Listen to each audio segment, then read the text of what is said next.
继续关心川普政府大规模掠非法移民，即马伫洛杉矶引起示威行动，因为这项不满嘛，已经拖到纽约甲华府10外个所在去啊。美国的国防部有派4000个国民兵甲700个陆战队去洛杉矶，即马互加州的检察长以违反宪法起诉。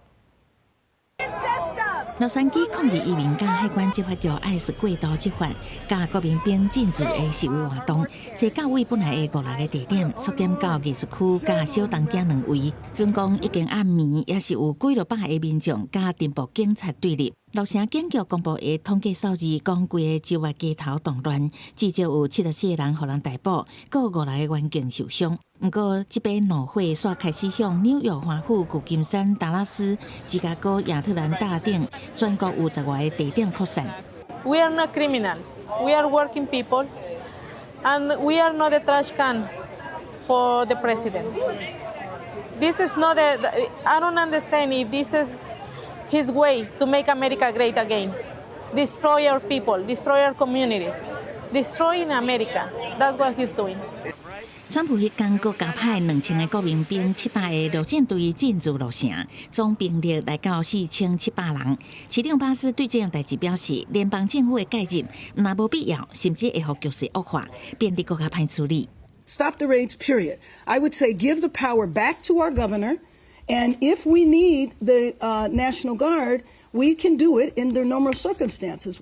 加州州长纽森嘛对外答问讲，陆战队新成的使命是捍卫民主，毋是政治的旗帜。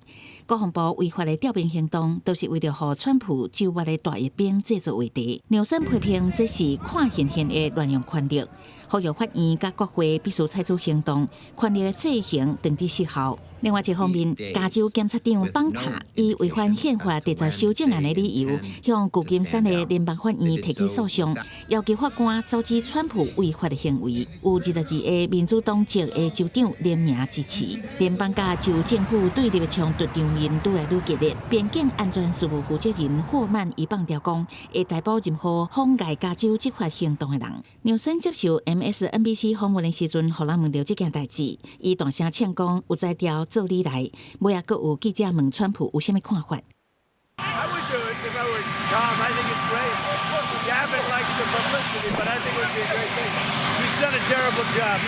霍曼尾也接受访问的时阵是买回伊无直接威胁要逮捕纽森，毋过讲无人会当无顾法律。